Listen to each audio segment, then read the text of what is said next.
Ela.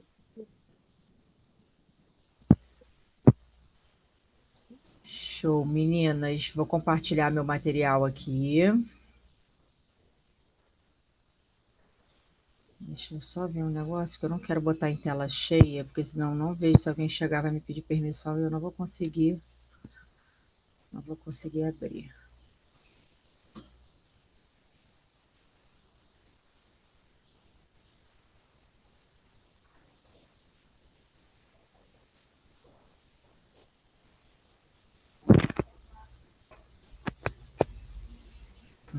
De qualquer jeito eu não vou conseguir ver. Tem jeito.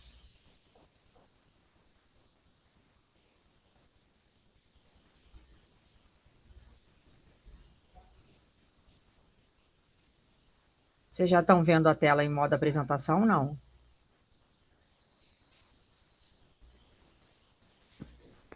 Não, ainda não. Não? Peraí. Não.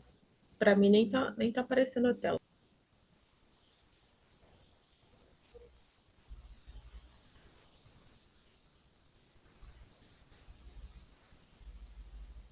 Agora foi? Foi. Aí foi. Beleza, meninas. Então vamos lá, hoje a gente vai falar um pouquinho de governança, ética e transparência, né? As melhores práticas para melhor gestão e melhor captação. Né? A gente sempre acha que captação de recursos ela vem só através, né, da edital, parceria, né, a forma na qual a gente comunica, sim também, mas a governança, a ética, a transparência cada vez ganha mais foco no mercado do terceiro setor, comprovando aí o profissionalismo, né, do nosso mercado. Vocês que estão aqui já me conhecem, né? Sou Estelinha Moraes, assistente social por formação e mestre em desenvolvimento local. Então vamos entrar mesmo no conteúdo, né? Beleza, eu vou falar um pouquinho de governança, vou falar um pouquinho de conselho, de transparência, vou falar de tomada de decisão, né? Processos para tomada de decisão, e vou falar um pouquinho sobre pacotes de sucessão, assim, né? Processos de sucessão. Então, qual a importância da governança e das boas práticas quando a gente vai alcançando uma certa maturidade da ONG, né? E aí não necessariamente a minha ONG precisa ser uma ONG milionária, ter um recurso anual de milhões para eu poder acessar governança. Claro que não. Né? A ONG de base comunitária ela pode ter bons processos de governança e, inclusive, são critérios para você alcançar alguns selos e certificações, né?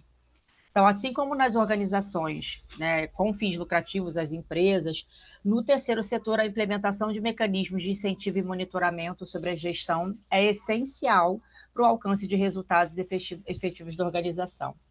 Então, essas práticas de governança, elas são referenciadas nos princípios da transparência, da equidade, da prestação de contas e da ética, né? Então, se vocês ouvirem aí no meio do caminho a accountability, é exatamente a prestação de contas, essa transparência, né, que faz parte da governança.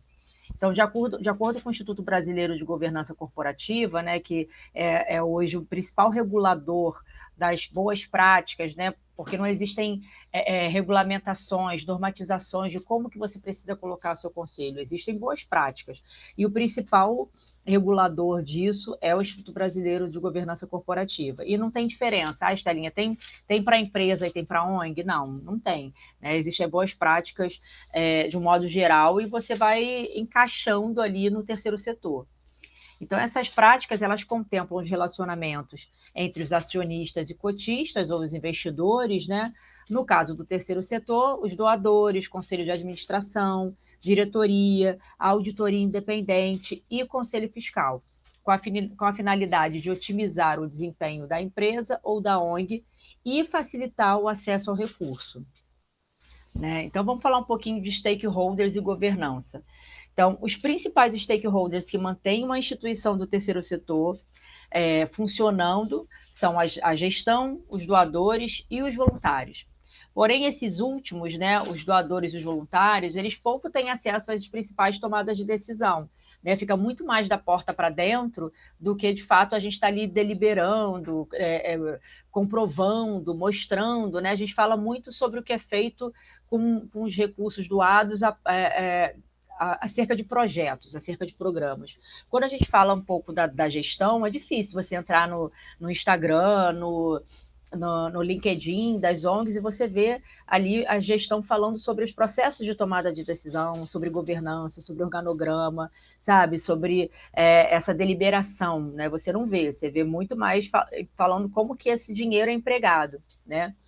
Então, e muito menos a doação dos recursos às quais as doações são feitas de forma direta. E existe uma cultura da gestão centralizada no gestor, né? Essa é uma característica muito forte do terceiro setor.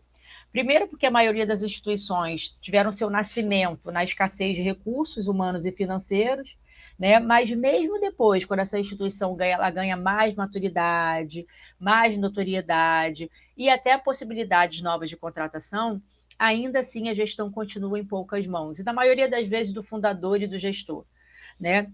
Só que essa prática ela não é tão bem vista aos olhos do mercado, né? Os olhos do mercado, você precisa sim deliberar, você precisa tornar essa tomada de decisão mais horizontal. Então, essa falta de interesse dos doadores em monitorar, ela acaba acontecendo porque, normalmente, após essa doação, as preocupações com os resultados gerados são pequenas e há poucos mecanismos de controle desse processo. E isso acontece principalmente por três motivos. A motivação que levou o indivíduo a fazer a doação é geralmente pouco focada em resultados mensuráveis. Existe uma falta de compreensão do doador quanto ao objeto de trabalho da organização e há uma dificuldade do gestor em comunicar de forma clara o objeto de trabalho da organização. Mas a gente precisa fazer a diferença, né, nas boas práticas. Não adianta a gente pensar que, não, da porta para dentro está tudo bem, a gestão que tem que saber só somos nós e os projetos apenas precisam ser comunicados. Não é bem assim. Você pode até manter essa postura, mas não é uma postura de boas práticas, nem de transparência, nem de governança. Assim, o processo de seleção da organização que vai receber recursos indica a preocupação do doador quanto à sua utilização e a maximização dos resultados. Isso torna essencial para as organizações sem fins lucrativos desenvolver e mostrar quais e quão efetivos são os seus mecanismos de controle para manter os gestores dentro de limites aceitáveis de governança. No tópico a seguir, a gente vai abordar os mecanismos internos e externos de governança, com o objetivo de minimizar os problemas de desalinhamento entre os gestores e os principais stakeholders da instituição. Ai, peraí, gente, tem um monte de gente falando que está entrando aqui. Estou falando, eu não consigo ver. Por isso que eu não queria. Pronto. Era para fazer um barulhinho, né, para mim.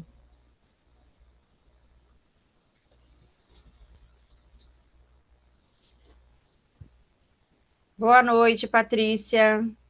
Oi, tudo bem? Tudo bem, seja bem-vinda. Obrigada.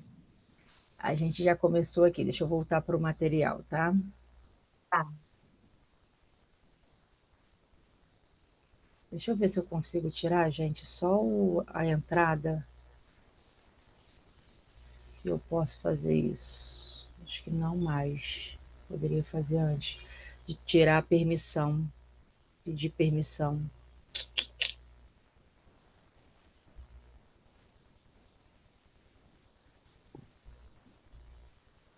Desculpa aí o atraso.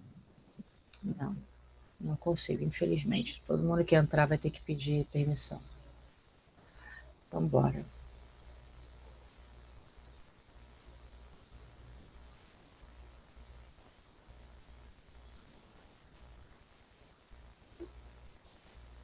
Então, continuando, né? Vamos lá. Mecanismos internos de governança, né? Como que a gente faz a governança da porta para dentro. Então, para a gente pensar uma descentralização de gestão, a melhor prática é delegar, né? E aí é muito daquela máxima que se fala, é delegar e não delargar, né? A gente tem muito essa cultura do ongueiro, de não, eu sou o dono da ONG, eu sou o gestor da ONG, eu sou o fundador da ONG, ninguém vai fazer melhor do que eu, né? Só que isso é muito errôneo, né?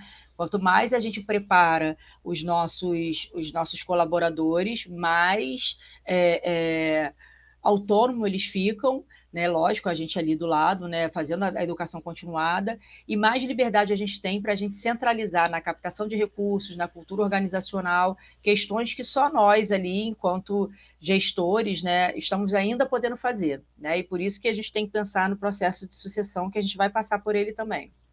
Então, desapegar emocionalmente dos cargos operacionais faz parte do processo de maturidade do gestor líder. Desempenhar uma liderança generosa e técnica para identificar as competências de cada colaborador para alocá-lo na função assertiva e, com isso, deliberar responsabilidades de gestão. A partir daí, monta-se um organograma com as funções no nível estratégico, tático e operacional. Né? Então, o nível estratégico, quando a gente pensa lá onde a gente está, onde estamos nós, onde estamos os conselhos, se a gente não tem conselho ainda, a gente vai falar sobre isso, né? Onde está a parte da direção, gerência. Então, a nível de planejamento estratégico, feito pela administração, com o objetivo de estabelecer diretrizes para a ONG. Pode haver colaboração dos outros níveis táticos e operacionais, mas quem define esse planejamento é a alta administração. Quando a gente pensa ali no nível tático, né, que fica no meio do caminho entre operacional e estratégico, geralmente eu sempre falo que é quem mastiga a informação para chegar até a direção, né? Geralmente a direção não está ali falando diretamente com o oficineiro, com o auxiliar de serviços gerais, com a galera da cozinha. Se você está falando, tem alguma coisa errada, né? Porque para a gente poder, existe uma boa prática que para a gente conseguir fazer uma boa gerência dos setores, a gente precisa ter no máximo 6 pessoas abaixo da nossa linha de tomada de decisão. Então, pensa que se você tiver 10 oficineiros, 10 psicólogos, 2 assistentes sociais, auxiliar de serviço, você já tem quantas pessoas ali na sua tomada de decisão? Então, esse tático precisa estar organizado para que eles façam, né, ali o desenrolo de algumas demandas que são operacionais e que não tem que chegar a nível estratégico, né? Ou então, se chegar, já tem que chegar com pelo menos ali um planejamento de tomada de decisão. Então, quando a gente pensa nível tático, né, aquela galera que está ali a nível de coordenação, ele está no planejamento tático. Podem ser mais de um planejamento. Ao contrário, do planejamento estratégico, só existem um. Né? O planejamento tático pode ser um por coordenação, um por área, um por programa. Né? Então, o tático envolve o pessoal intermediário, com o objetivo de estabelecer diretrizes para as unidades. E quando a gente pensa em nível operacional, planejamento operacional, ele é feito pelo pessoal de base, né? Então, operacional, técnico, com o objetivo de estabelecer diretrizes para os grupos e indivíduos. Então, essa galera que é o oficineiro, é o psicólogo, é o professor, é o auxiliar de serviços gerais, é a galera que é auxiliar, né? Que está ali, que é tão importante quanto o tático estratégico. Porém, não tem como ficar na minha tomada de decisão direta, né? A gente precisa organizar esse organograma para que ele fique mais horizontal. Né? E aí eu trouxe um exemplo para vocês de um organograma, que é o organograma da ONG a qual eu sou gestora. Né? Então, tem ali a Estelinha enquanto diretora-presidente, mas eu tenho o conselho consultivo e o conselho fiscal acima de mim, e eu tenho ali várias coordenações de programa, coordenações de operações, né, que me dão suporte para que eu tenha hoje exatamente 6 pessoas da minha direta tomada de decisão, né, que está ali abaixo de mim. Então, coordenadora de programas, né, como coordenadora de integração social da mulher, infanto-juvenil, de educação em saúde mental e bem-estar, a coordenação de operações, que fica com toda a parte da parte de operações de comida, de compras, de serviços, assessoria de comunicação e administrativo financeiro. Então, quem mastiga para mim todas as informações desse lilazinho aí mais clarinho são essas coordenações. Você imagina se ficasse comigo direto todas essas pessoas que estão no operacional. Né? Porque ali agora, a gente olhando a nossa pirâmide, né, estratégica, está ali direitinho. Né? Quem está no estratégico? Né? O conselho consultivo, fiscal e a diretora.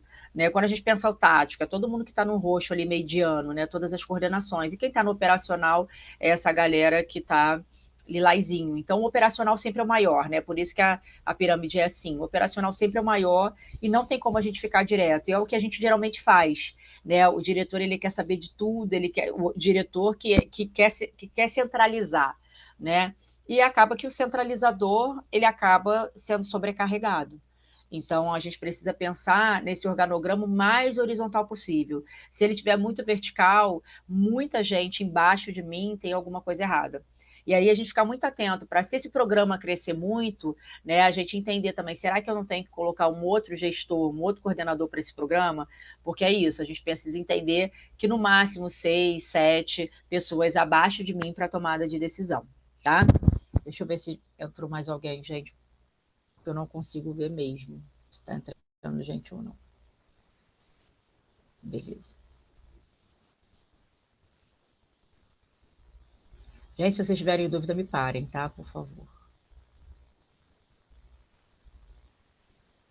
Então tá. Então vamos para esses processos de tomada de decisão, né? A tomada de decisão estratégica, ela precisa ser em colegiado com conselhos. Então, lógico, tomadas de decisão que sejam estratégicas de fato, né? Não tomada de decisão, a gente vai colocar hip hop ou vai colocar jongo. Não, né? Tomadas de decisão que vão colocar, que podem colocar a estratégia, a missão da ONG em risco, né? Ou então, por exemplo, o rebranding da marca. O que é isso? Por exemplo, a ONG a qual eu sou gestora, ela a vida inteira trabalhou com criança e adolescente. E aí a gente teve a oportunidade de abrir uma casa de qualificação profissional para as mulheres.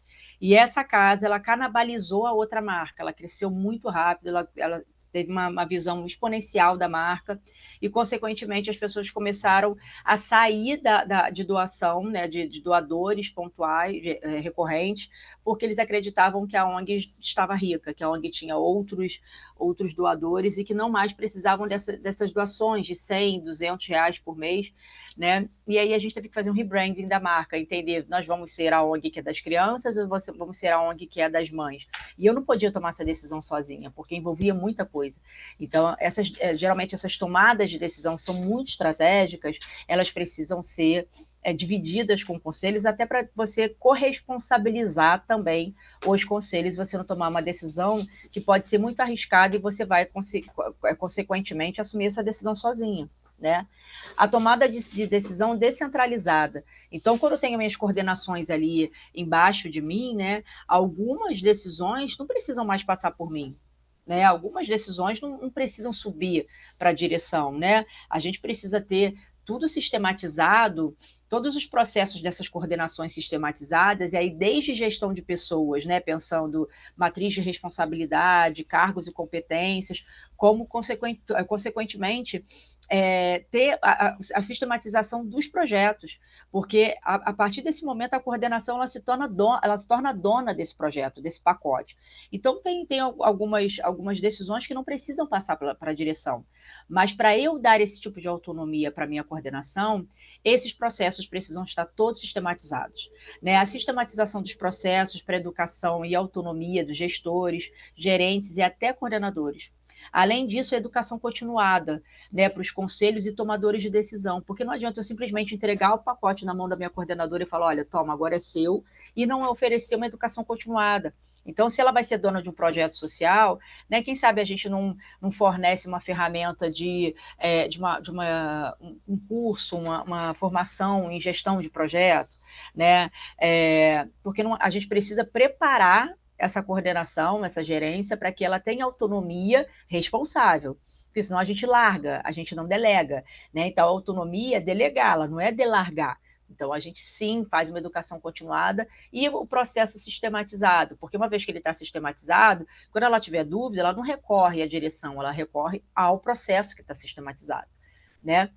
Registros de tomada de decisão em memorial, né? Essas grandes tomadas de decisão, essas tomadas de decisão de coordenação, eu vou criando um memorial. Vamos dizer, 2 crianças brigaram na minha ONG, né? Elas brigaram de ir a vias de fato. Como que vai ser esse processo? a gente chama a mãe, não, a gente desliga, a gente afasta durante uma semana, a gente chama o conselho tutelar, a gente chama a escola. É uma tomada de decisão que é um pouco mais séria, né? Uma coordenação pode fazer essa tomada de decisão? Ah, pode. Qual vai ser a boa prática? Ah, nós vamos afastar uma semana, se tiver reincidência 3 vezes, ela é desligada. Opa, então ele vai ser registrado para ficar como memorial. Se acontecer de novo, vamos voltar lá ao memorial e isso está registrado. Isso vai criando autonomia, né? Uma vez que a diretora não está no local, ela está em reunião, ela está numa externa, ninguém vai precisar ligar para falar, olha, 2 crianças estão aqui se batendo, o que eu faço? Não, a gente está criando um memorial, né? Fluxo de tomada de decisão, né? Como que se dá cada tomada de decisão, né? A coordenação tem uma vez na semana reunião com todos os oficineiros para poder entender como está a oficina, como está a frequência, se tem alguma demanda específica. A partir do momento que ela entende que aquela criança ali ela não está desenvolvendo, né? Qual é o próximo passo? Então você vai criando um fluxo de tomada de decisão para essa coordenação, para que ela se sinta mais pronta, né, para que ela se sinta mais dona daquele pacote, né? E isso tudo sempre muito sistematizado, muito processual, né, para que você esteja confortável de oferecer essa autonomia e também essa pessoa esteja confortável de receber esse processo, né? Instituição de comitês estratégicos para tomadas de decisão mais complexas. Então, por exemplo, essa situação que aconteceu do rebranding da marca, a gente, nós dos conselhos, ambos os conselhos, o Conselho Consultivo e o Conselho Fiscal, a gente não tem ninguém da comunicação, né? São geralmente administradores, são gestores, são pessoas do financeiro, né, economistas, mas a gente não tem ninguém de comunicação. Então, o que a gente fez? A gente instituiu um comitê estratégico só para só para a resolução dessa demanda, que tinha comunicadores, tinha marketing, tinha ONGs que já passaram pela mesma situação, a gente fez um benchmarking, a gente convidou essa gerente de outra ONG, e em 2 meses a gente conseguiu resolver o que a gente ia fazer, né, pensando em boas práticas, o que estava tendo de influência no mundo do terceiro setor, então se falava mais de inclusão produtiva ou de criança e adolescente, né? Se falava mais de mulher ou se falava mais de contraturno escolar, o que estava mais atraindo mais investimento. Então tudo isso teve que entrar no jogo, né? Ah, vamos fazer 2 Instagrams, ou não vamos fazer? Vamos mudar a logo ou não vamos mudar? Muda a identidade visual ou não muda? Então tudo isso foi discutido na instituição de um comitê estratégico para a tomada de decisão mais complexa. Por quê? Porque os conselhos não tinham essa expertise, né? Então, sim, quando você perceber que os conselhos não têm expertise para tais problemas, a gente pode sim instituir comitês estratégicos para a tomada de decisão mais complexas. Gente, até aí, tudo bem? Dúvidas? Exemplos? Tranquilo? Tranquilo. Beleza. Tá, deixa eu voltar.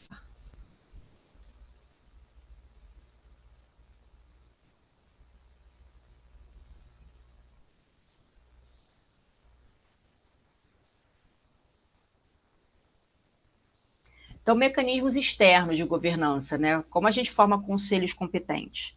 Então, primeiro que a seleção dos membros do conselho é um primeiro passo essencial para a gente garantir a formação de um conselho competente.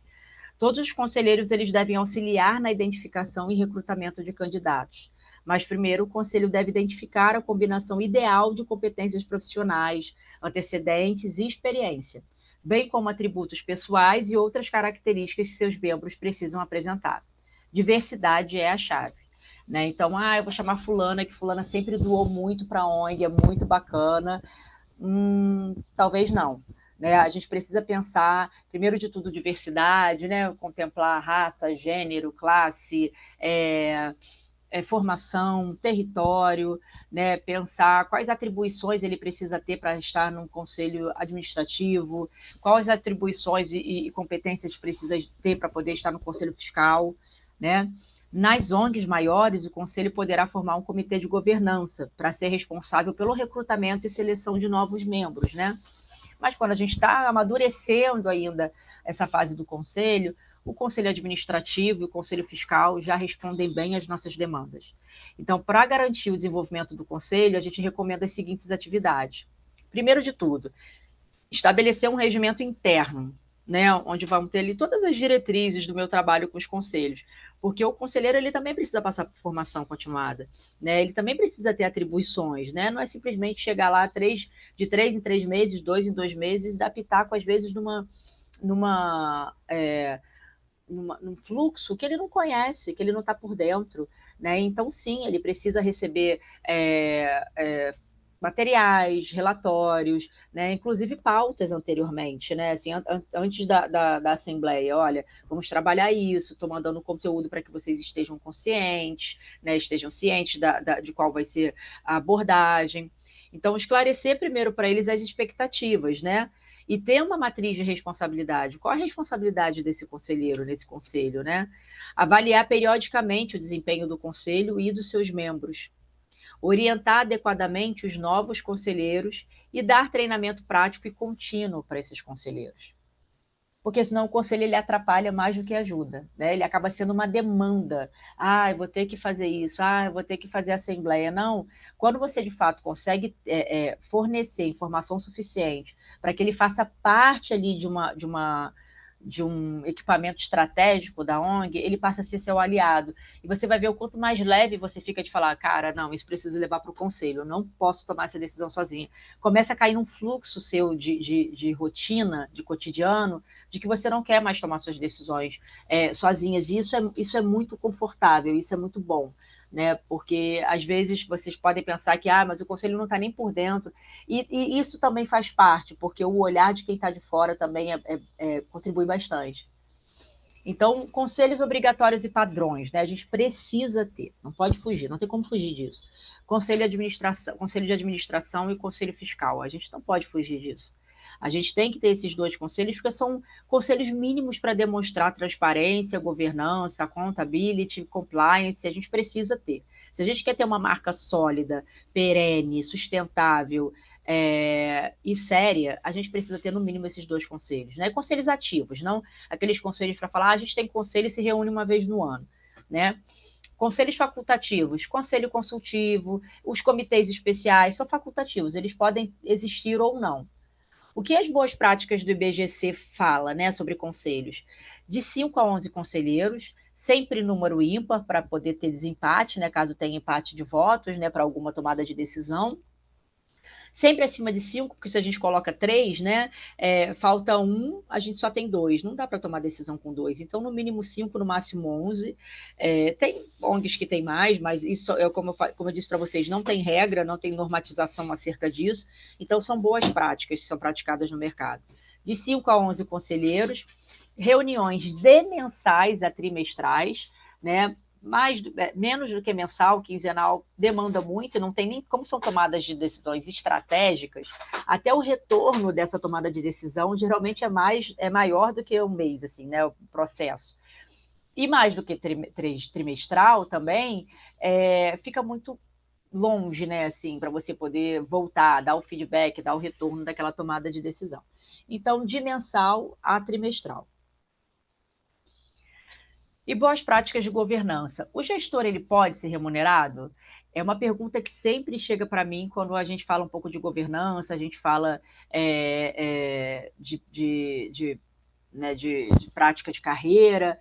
Então, de acordo com o marco regulatório das organizações da sociedade civil, que é mais conhecido como MIROSC, sim, o diretor executivo ele que cumpre a funcionalidade estratégica e atuante dentro da instituição, ele pode ser remunerado, né? A maneira correta de remunerar o dirigente de uma organização da sociedade civil é através do prolabore, sendo autorizado e combinado valores prévios, junto com o conselho administrativo e com o conselho fiscal. O valor a se trabalhar ele vai de acordo com a ética, né, pensando num cruzamento de valores que são trabalhados no mercado por uma gerência de uma empresa, no porte da ONG, e com o que é possível dentro do orçamento da ONG. Não adianta a gente, percebo que uma empresa que tenha mais ou menos o fluxo de colaboradores e fluxo financeiro que a minha instituição, ele ganha, sei lá, 10 mil reais. Tá, beleza, mas a ONG tem orçamento para te pagar 10 mil reais?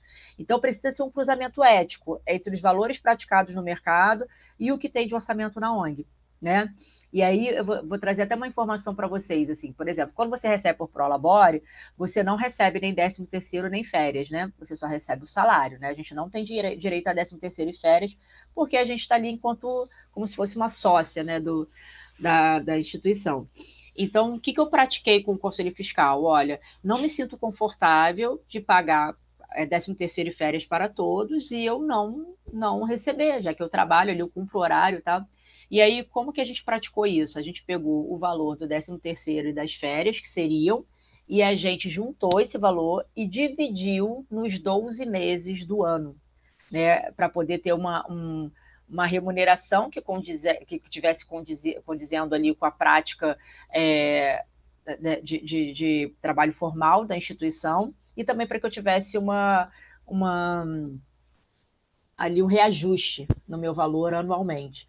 Então, mas isso sempre discutido com o Conselho Fiscal e com o Conselho Administrativo para entender se isso são boas práticas praticadas no mercado e etc. Então, coisas nesse sentido, assim, a gente pode levar e deve levar para o Conselho Administrativo e Fiscal. Dúvidas quanto a isso, gente? Que geralmente é uma dúvida?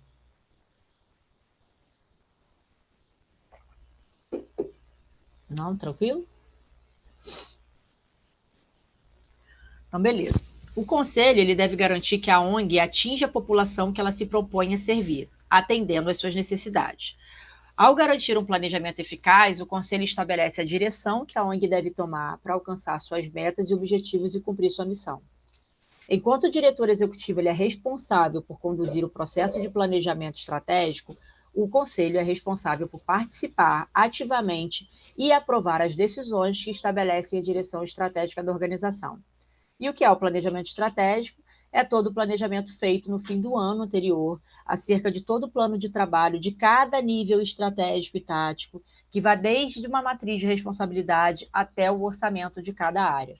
Então, geralmente, os conselhos participam também dessa estrutura, né?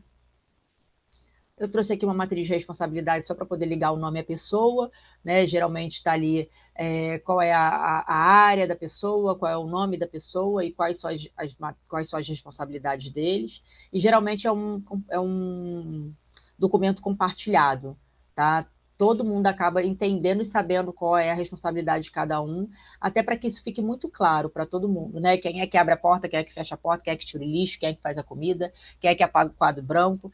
Então, fica muito claro o que é de quem, para que não tenha ali uma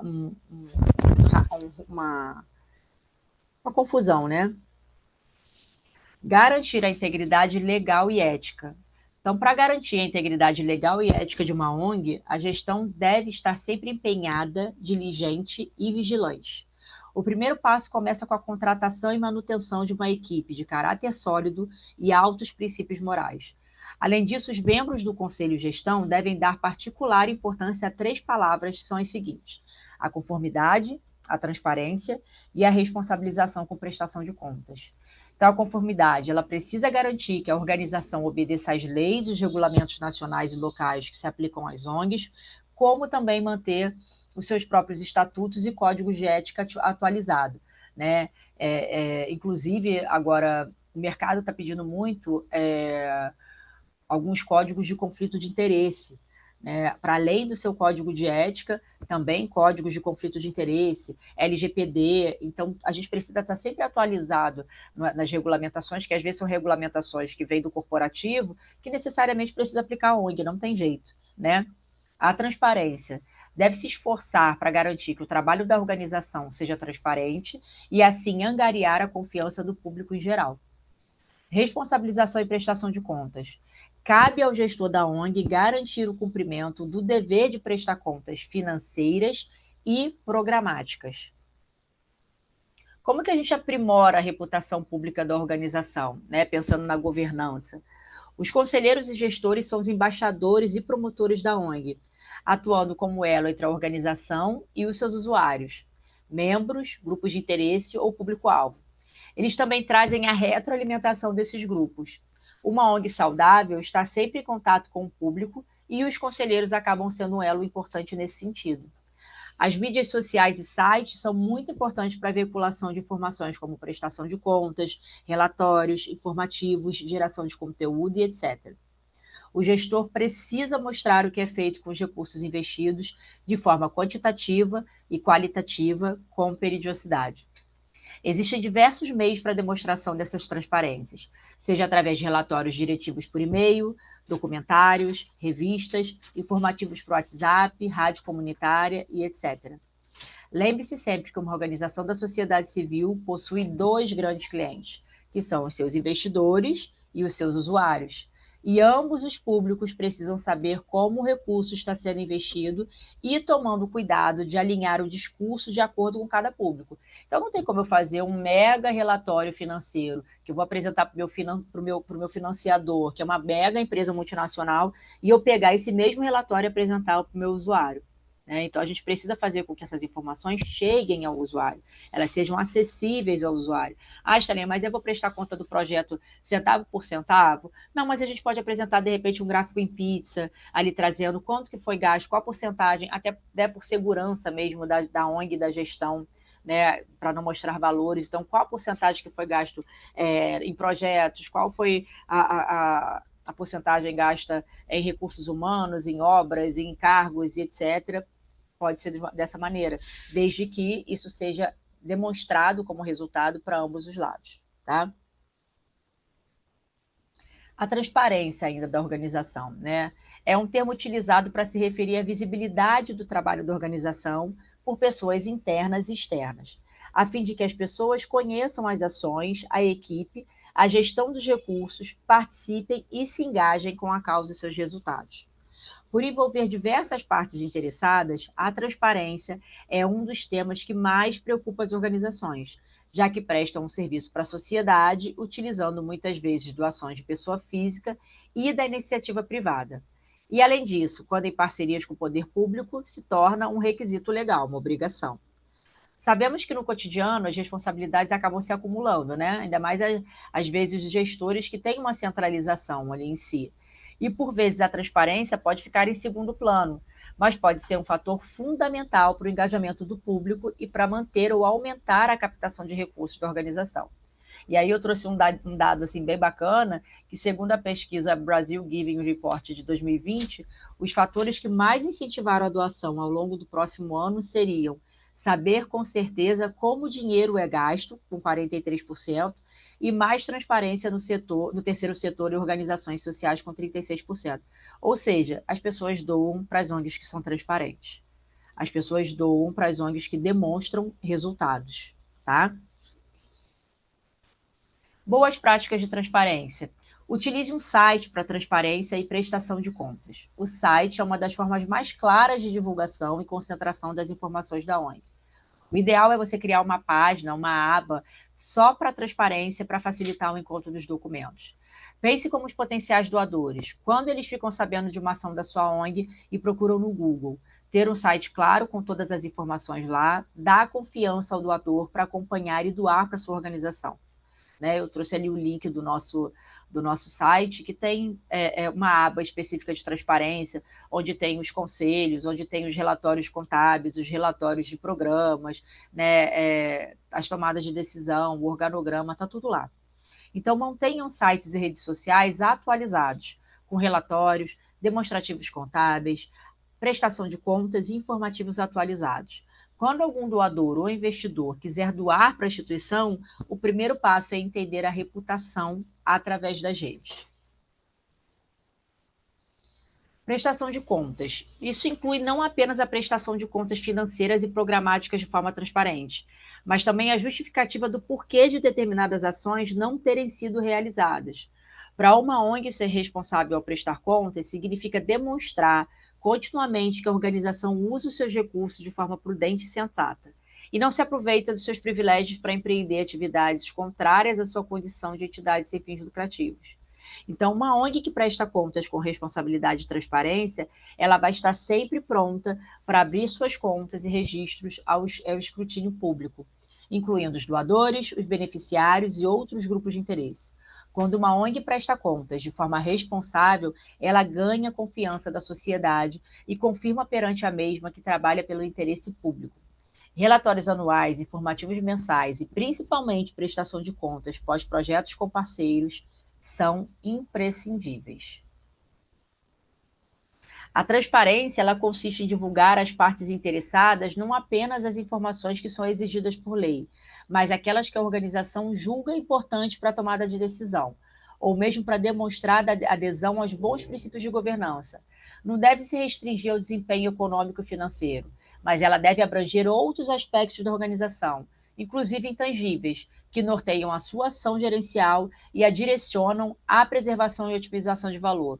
Então, a lógica por detrás dessa transparência é a seguinte: a transparência que gera confiança, que gera crédito, que gera investimento e que gera crescimento. Né? E aí se torna uma roda que não para de rodar. Então, a prestação de contas que acaba te gerando transparência, ela gera a confiança daquele doador que fideliza a doação. A gente não quer receber a doação uma vez, a gente quer receber a doação sempre. Né? E aí, consequentemente, a gente fortalece a nossa marca, porque nem tudo é dinheiro. Né? O fortalecimento da marca, ele traz notoriedade, consequentemente, notoriedade traz dinheiro. Então, a gente precisa se apegar a isso, né? No fortalecimento da marca através da prestação de contas e transparência. Quais são as boas práticas, Estelinha, que tem aí de prestação de contas e responsabilização no mercado terceiro setor? Né? Desenvolva uma cultura de prestação de contas com responsabilidade e transparência dentro da organização.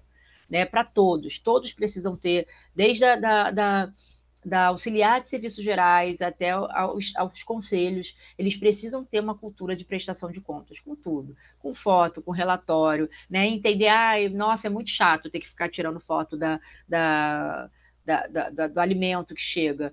E aí você ir desmontando isso, apresentando que não, olha, isso a gente só consegue, inclusive, essa doação porque a gente tira foto.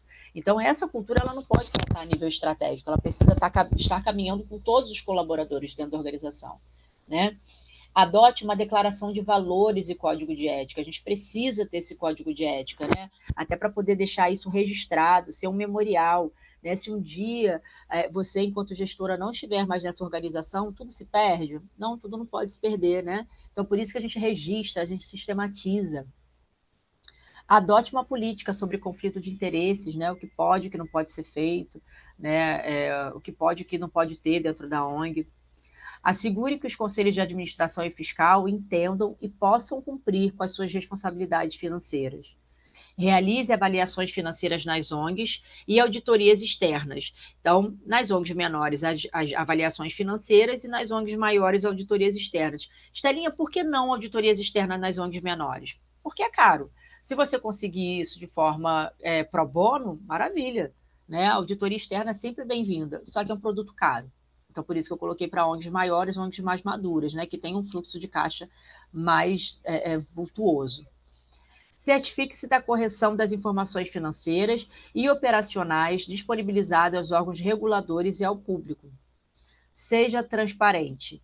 Implante e sustente um canal de denúncias para reportar suspeitas de má conduta. Estelinha, eu preciso ter um telefone. Não, você pode ter um livro preto. Um livro preto que fica na sala da direção, onde você pode trazer ali denúncias, onde você pode trazer ali registros mais graves de tomada de decisão estratégica. É importante que tenha. Mantenha-se atualizado com a legislação. Né? Foi o que eu acabei de falar, do conflito de interesse, da LGPD. Não adianta a gente fazer um código de ética hoje e a gente só olhar para ele daqui a 10 anos, virar um arquivo morto. Né? Não é essa a intenção. Planejamento de sucessão. Né? Muitas ONGs nunca ouviram nem falar sobre isso. O que é planejamento de sucessão? E aí vai total de acordo com essa questão da descentralização dos poderes em cima do fundador, do gestor. Né? A gente precisa entender que todo mundo fica velhinho e vai embora um dia, ou então pode crescer na sua carreira em paralelo, né, a gestão da ONG. Então, não necessariamente o gestor da ONG tem esse plano de carreira para a ONG, né, às vezes ele tem um plano de carreira paralelo a essa gestão, e ele precisa, sim, pensar num processo de sucessão, planejar a sua sucessão, né? Como que a gente, se a gente sair da ONG hoje, o que acontece com a ONG? Eu conheço muitos gestores que falam assim, não tem nada sistematizado, mas está tudo aqui na minha cabeça, né? Está tudo na sua cabeça. Então, se acontece alguma coisa, tudo se perde. Então, o desenvolvimento do plano de sucessão, ele tem como principal objetivo assegurar que, na vacância de algum executivo em posição-chave, a organização possa dispor de profissionais para contratação imediata ou promoção interna, com as competências necessárias para dar continuidade às operações da empresa com tranquilidade. Né? No caso da ONG, o perfil dos principais cargos de liderança deve ser reavaliado periodicamente pelo Conselho de Administração, levando em consideração os desafios apresentados em seu planejamento estratégico. Sendo assim, o mesmo poderá dispor do auxílio do comitê de pessoas se existir. O plano de sucessão do diretor-presidente, ele deve ser sempre atualizado pelo Conselho de Administração. É de responsabilidade do presidente do Conselho a liderança do planejamento de sucessão, além da certificação de que o diretor-presidente possui um plano de sucessão atualizado para todos os cargos-chave da organização. Para avaliação de potenciais candidatos à sucessão do diretor-presidente, é recomendável que o presidente do conselho procure aproximar os conselheiros de administração dos principais executivos da empresa. Então, do que eu estou falando desse planejamento de sucessão? O que isso quer dizer? Né? Você é hoje o diretor da organização e você tem ali alguns cargos chaves, né? Tipo, quando vocês olham lá para aquele meu organograma, que eu tenho todas as minhas coordenações embaixo. E aí você pensa, putz, se a Maria, que é coordenadora de saúde mental e bem-estar, que tem ali 20 psicólogos no seu pacote, ela sair, o que você faz? Né? Como que você coloca alguém no lugar dela que saiba fazer tudo que ela faz? Então, alguns pontos vocês precisam pensar, né? A sistematização dos processos, a matriz de responsabilidade, né? Os papéis de cargos e competências, que mais? O projeto escrito, né? Com um objetivo geral, específicos, metodologia, monitoramento, cronograma, orçamento, porque a pessoa que chega, né, ela consegue, a partir do zero, entender qual é aquele pacote, quais são as responsabilidades daquele pacote. Né? E, para além disso, o planejamento de sucessão, sim, da diretoria. Né? Quem são os possíveis agentes, colaboradores dentro da instituição que têm um perfil de liderança que, se por acaso você faltar, ele pode ter o seu cargo. Né? Na hipótese de você faltar, na hipótese de você sair, quem toma frente para que aquilo não morra. Porque, diferente de uma empresa, né, se aquilo morrer, quem são os principais prejudicados? São as comunidades que são atendidas. Né? Então, por mais que seja uma instituição de direito privado, ele é de caráter público. Né? Ele é de direito privado, mas ele oferece serviços públicos. Então, a gente não pode deixar morrer de uma hora para outra. Então, o planejamento de sucessão, ele está, sim, em identificar lideranças possíveis para poder substituir a direção em caso de necessidade, mas sistematizar todos os processos de tomada de decisão. Todos. Fluxos de tomada de decisão, memoriais, né, sistematizar cada pacote, cada área, para que isso esteja ali, não se perca, né, não fique na nossa cabeça, como a gente sempre fala. E isso também é governança. Isso também é demonstrar que você não vai levar consigo toda a inteligência que foi gerada nessa administração, que você deixa essa inteligência na instituição. E isso, aos olhos do mercado, é muito bem visto, né? Porque isso é uma prática do mercado. E quando a gente traz ela para dentro do terceiro setor, a gente está mostrando o quão maduro a gente está, o quão atualizado a gente está. Beleza? Estelinha, socorro, como que eu componho os conselhos na minha ONG? Né? Então, eu tenho um passo a passo que eu coletei no portal do Impacto, né, que ele traz ali questões jurídicas, governanças, etc. E há pouco tempo também eu descobri que tem uma matriz de maturidade do GIF, que é exatamente sobre governança e compliance. Então, você responde umas perguntas lá, você tem conselho, né? De quanto em quanto tempo você tem reunião de conselho e tal, e você vai preenchendo, e no final ele te dá ali uma matriz, é muito bacana, né? Eu posso passar depois o e-mail, o link para quem quer. E aí ele te dá uma matriz ali de qual é a sua maturidade e ele dá orientações para que você alcance maiores pontuações, né? Porque é isso, uma boa governança fortalece a sua marca, né? Você fica bem vista. Não basta hoje em dia você só ter um bom trabalho. Não basta ter um bom trabalho. Eu conheço ONGs que têm trabalhos lindíssimos, mas pecam às vezes na governança e no compliance, na transparência, e acaba que o investidor, putz, mas será, né? Se ele se sentir inseguro, ele não doa, gente. O investidor ele precisa se sentir seguro para poder doar. E aí, tem o contrário também, né?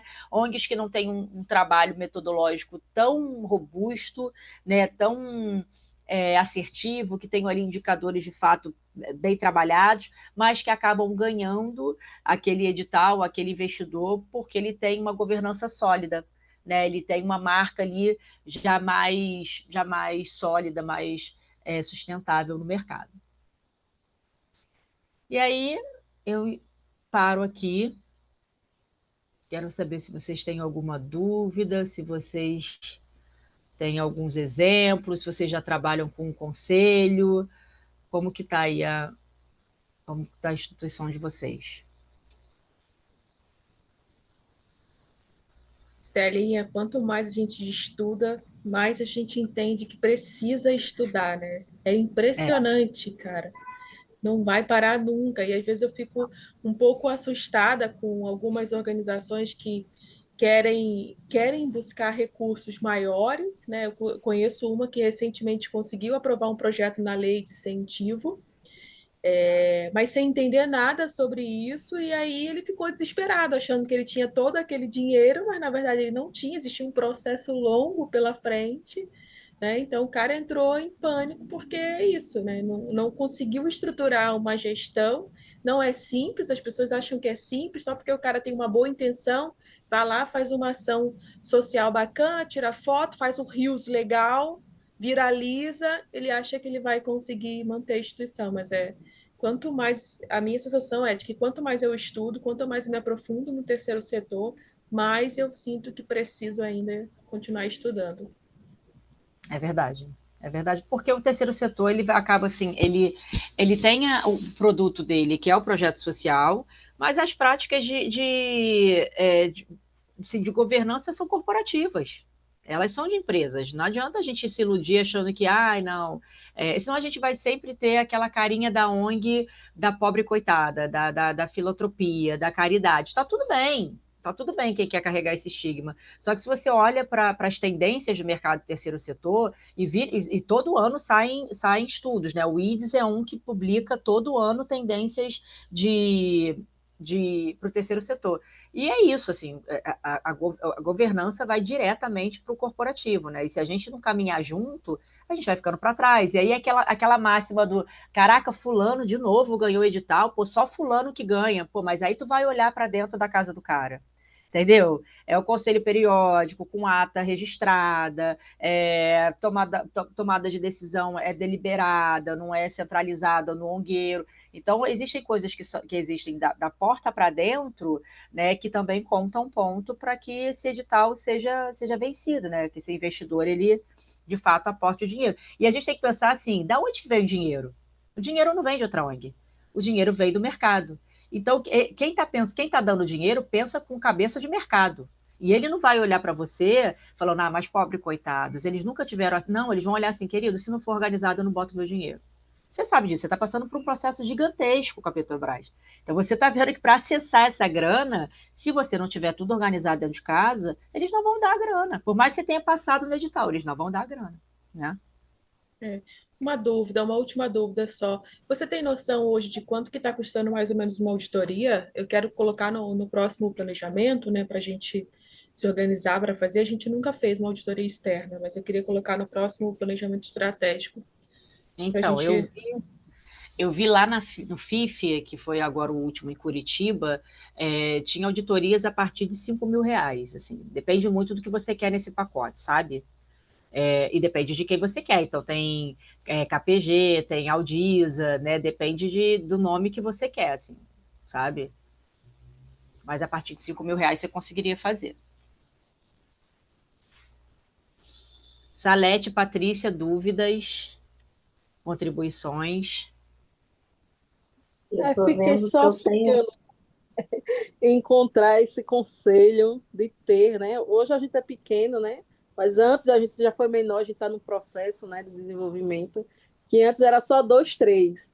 Hoje nós temos 3 MEI, né, e mais 5 voluntários. Então a gente está caminhando. Antes é todo mundo voluntário.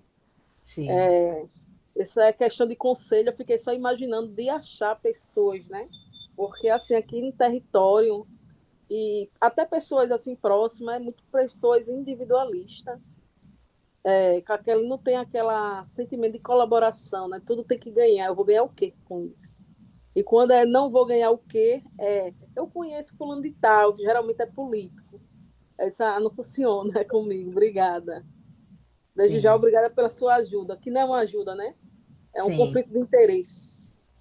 com Estamos certeza. nessa construção, né? E sempre aprender, né? Porque cada vez que a gente tem a oportunidade de estar nesses encontros, a mente da gente não sai a mesma que entrou, né? Que A bom. gente só né?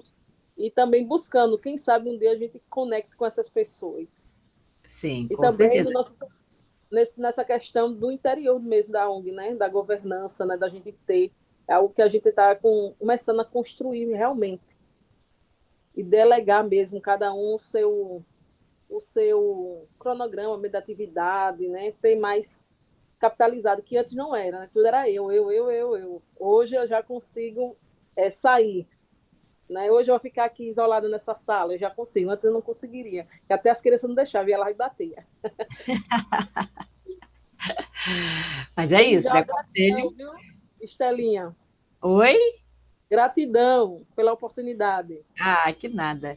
A gente está trocando. Eu acho que assim, e é isso, né? O conselho ele é voluntário, né? Não se remunera conselho, né? Então, de fato, tem que ser pessoas que ele comprem a sua cultura organizacional, né? E não necessariamente precisa ser do território, né?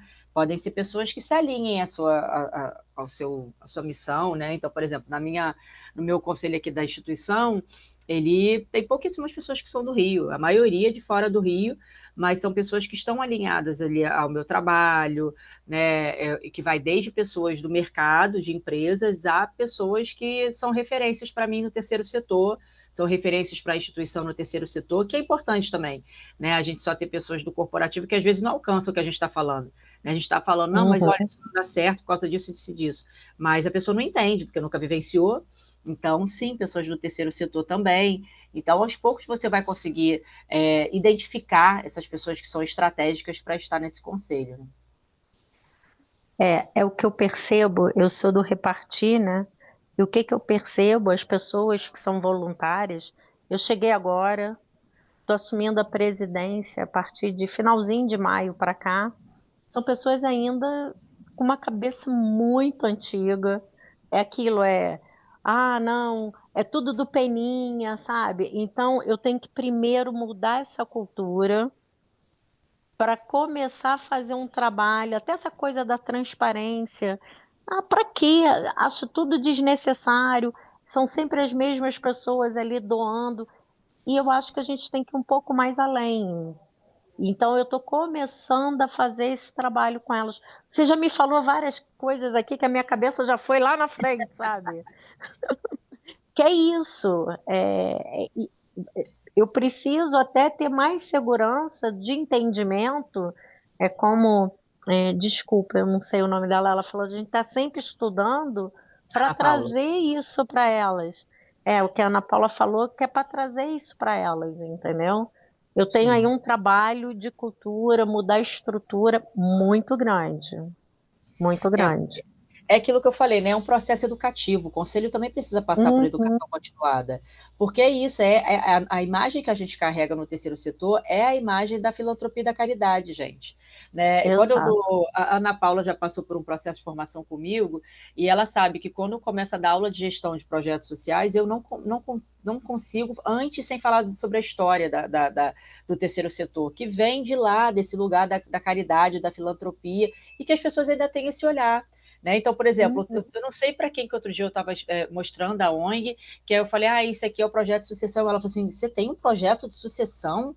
A mulher ficou assim, desacreditada que eu tinha um projeto de sucessão. Foi o pessoal do Comitê de Sustentabilidade do Açaí. Ela ficou assim, meu Deus, mas como que você tem? Por quê? Não é porque a Estelinha faz um negócio que é gigante. Não, não é, porque as pessoas têm um olhar de que a gente é menos, de que a gente é menor, de que a gente só faz a doaçãozinha da cesta básica, né? E esse é o olhar de fora para dentro. Mas quando eles vão colocar o dinheiro, eles cobram que a gente tem outra postura. É muito engraçado. E a gente precisa estar preparado para essas cobranças, sabe? Eles olham para a gente como pobre coitado, mas quando chega para dar o dinheiro, mas vocês não fazem isso ainda? Mas caramba, a gente não é Uhum. pobre coitado? Então, é um processo educativo contínuo.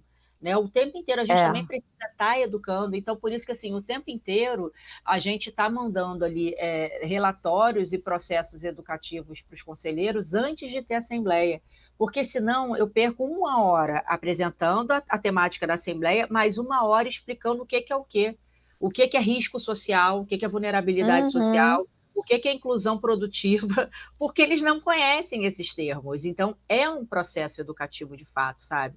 Então, de paciência mesmo, ali, de persistência. Então, por exemplo, aqui na ONG eu já entendi que a gente precisa fazer, a gente faz anualmente, sempre em setembro, uma convenção onde eu chamo todos os conselheiros, todos os colaboradores de operacional, tático e estratégico, desde auxiliar de serviços gerais até as coordenações, para falar sobre as justificativas e todos os projetos da ONG, para falar, olha, esse projeto de educação existe porque o contexto das crianças é XYZ. Por que existe hoje rodas para mães atípicas de terapia? Porque as mulheres que entram para a inclusão produtiva não conseguem gerar dinheiro porque ela está preocupada com o mediador do filho na escola, ela tem que sair toda hora para pegar o filho na escola. Então, a Uhum. gente vai explicando, vai fazer esse processo educativo que é tão necessário. Então, você vai encontrando aí ao longo do caminho estratégias para poder também qualificar essas pessoas que estão em tomada de decisão com você. Né? Então, são É. 2 processos, uma educação contínua, não tem jeito. É. Eu tenho um trabalho muito grande para fazer. Minha amiga. Quando eu falo, eu comecei a falar outro dia, a gente fazer planejamento anual, né? Do que a gente quer, criar cursos, mas isso tudo tem uma despesa, né? Tem tudo. Começar a nos organizar. Ficaram me olhando porque são pessoas muito idosas, são voluntárias, que têm uma mentalidade do peninha, só quer da cesta básica, entendeu? Então, assim, mas tudo bem, não vou desistir. Não, não Eu falo, desista. eu até brinquei, entrei, me colocaram como presidente, não foi à toa. É para fazer o Sim, repartir mudar alguma coisa. Então, é o meu, é minha missão que eu estou dizendo. é isso. Paula quer falar?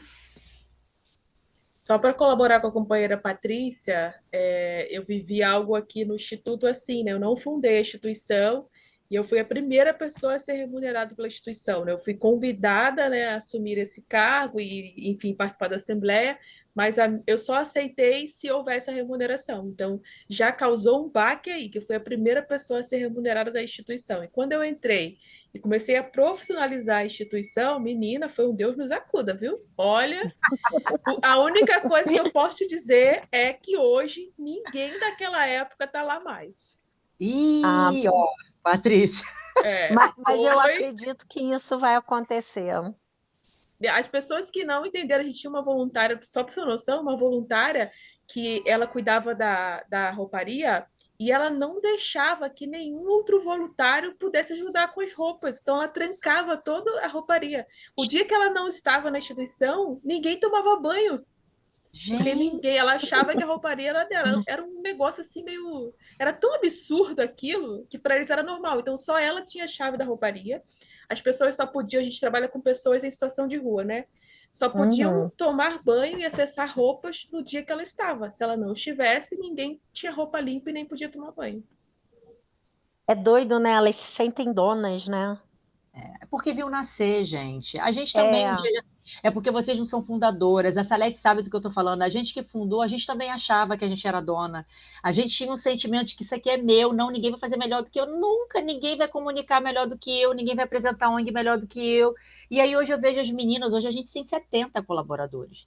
E aí hoje eu vejo as meninas trabalhando, assim, elas me. Estalinho, olha, eu fiz hoje, foi a semana passada, a coordenadora de saúde mental e bem-estar, eu falei, olha, eu preciso fazer um projeto de mães alcoolistas, eu estou percebendo que está aumentando muito e tal. Eu falei, eu já pensei até num nome que é Projeto Saideira, que é o nome do projeto. E aí ela foi, pegou, e ela falou assim: eu vou pensar em alguma coisa aqui. Ela me entregou o projeto pronto semana passada. Eu falei, mas eu estava escrevendo o projeto, como assim você está me entregando o projeto pronto? E tá lindo, e tá maravilhoso o projeto. Eu falei, acho que eu não vou mais escrever os projetos de saúde mental. Então, e aí é isso, assim, e aí vai te deliberando para fazer isso aqui, ó, que eu gosto, de gerar conteúdo, uhum. sabe, de colaborar, de contribuir, de trocar com as minhas colegas. Eu não tinha tempo disso, né? Então a gente vai abrindo também espaços para outras coisas que a gente não podia fazer. E aí vai se tornando um vício, porque a gente fala, cara, eu não sou dona de nada. E daqui a pouco você fala, pô, Uhum. eu não quero mais ser dona de nada. E aí eu já estou nesse processo de sucessão, não porque eu quero sair, mas porque eu já entendi que eu tenho espaços para fazer outras coisas também, sabe? Então, essa parte do dona, isso a gente passa por isso também, sabe? E outras pessoas que viram nascer acabam sentindo essa. Porque é isso, esse negócio da filantropia e da caridade, que é muito difícil de desmontar, porque é cultural. É É. cultural, né? Mas é isso, minhas queridas. Olha, se vocês quiserem depois o link da matriz de maturidade de governança, me pede. E aquele passo a passo também do Portal do Impacto, me pede que eu passo para vocês, tá? Me pede lá inbox que eu passo para vocês, tá bom? E também o material Estelinha, vai ficar obrigada, viu? nada, querida. Ó, o material vai ficar gravado também, se quiser mostrar para a equipe, falar, olha, o que ela está falando é isso aqui, a gente precisa mudar. Mostra para elas que precisa mudar. Tá bom, queridas? Uma Tá boa noite bom. para Obrigada, vocês. Boa obrigada. Boa noite. noite. Tchau, Obrigada. tchau. Boa noite aí para todas. Tchau. Beijo. Tchau, tchau.